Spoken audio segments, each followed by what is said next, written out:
कर्नाटक में जीते तो ईवीएम सही है, हिमाचल में जीते तो ईवीएम सही है, तेलंगाना में जीते तो ईवीएम सही है। यदि बीजेपी जीतती है कहीं तो ईवीएम खराब हो जाता है। ये होता है इसमें कि जैसे परसेंट देखिए कितने परसेंट पे हमको यहाँ जिताना है वहाँ पर जीते हैं लोग ईवीएम का।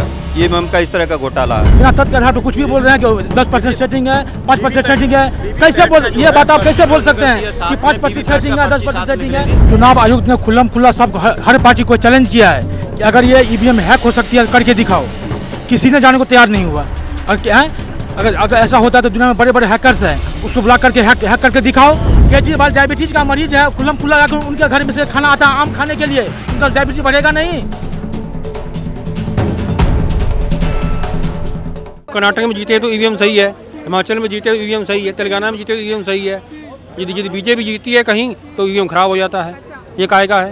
वो कह रहे हैं ईवीएम में सेटिंग होती है, ये नहीं थोड़ी का इस तरह से मान लो कि अगर परसेंटेज और उसमें रखी गई है ईवीएम में, अगर हम किसी को ये इतना किसी को एकदम पूरा वोट ईवीएम में एक साथ पार्टी के साथ चला जाएगा। ये होता है इसमें कि जैसे परसेंटेज रखी गई है कितने परसेंट पे हमको यहाँ जिताना है वहाँ पर जीते हैं लोग ईवीएम का। ईवीएम का इस तरह का घोटाला है, क्योंकि कोई भी है बाहर से जाते हैं, कई बार मोदी सेटिंग करवा के आते हैं और उसके बाद ईवीएम पे उस पर कर लेते हैं। बाहर जापान में दिल्ली नगर निगम में जीते हैं तो ईवीएम सही हो गया। मैंने कहा ना तेलंगाना, कर्नाटक, हिमाचल यहाँ जीती है कांग्रेस तो ईवीएम सही हो गया।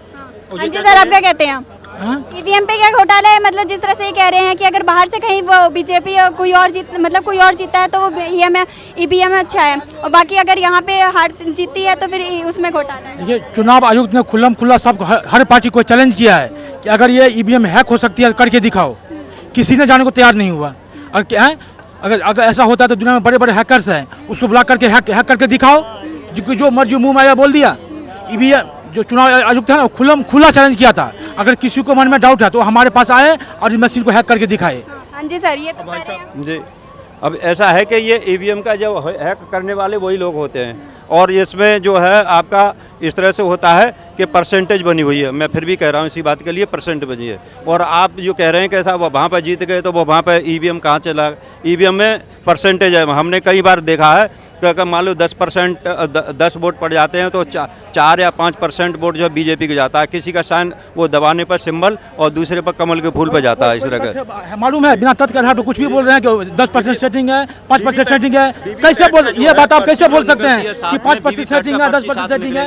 कहीं निकलती नहीं है, नहीं निकलती। कोई तथ्य है आपके पास में कि ऐसा ही मुझे बोल दिया कि 5% सेटिंग है, 10% सेटिंग है? अरे इतने बड़े बड़े इंजीनियर वो बनाए हैं और चुनाव आयोग खुल्लम खुल्ला चैलेंज करके दिखाओ तो करके कोई दिखाएगा ना।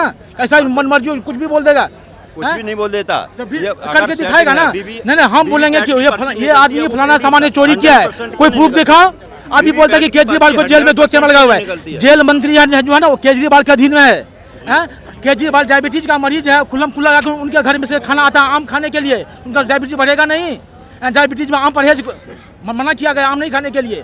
आम खा के शुगर बढ़ा लेंगे, फिर बोलेंगे हम इंसुलिन का ये नहीं मिलता है। आप खुद बीमारी के जड़ हो, सब कुछ करते हो, कोई बहाना बनाते हो।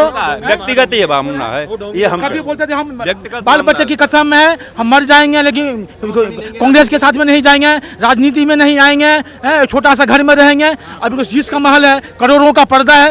ये कौन सा बात है भाई?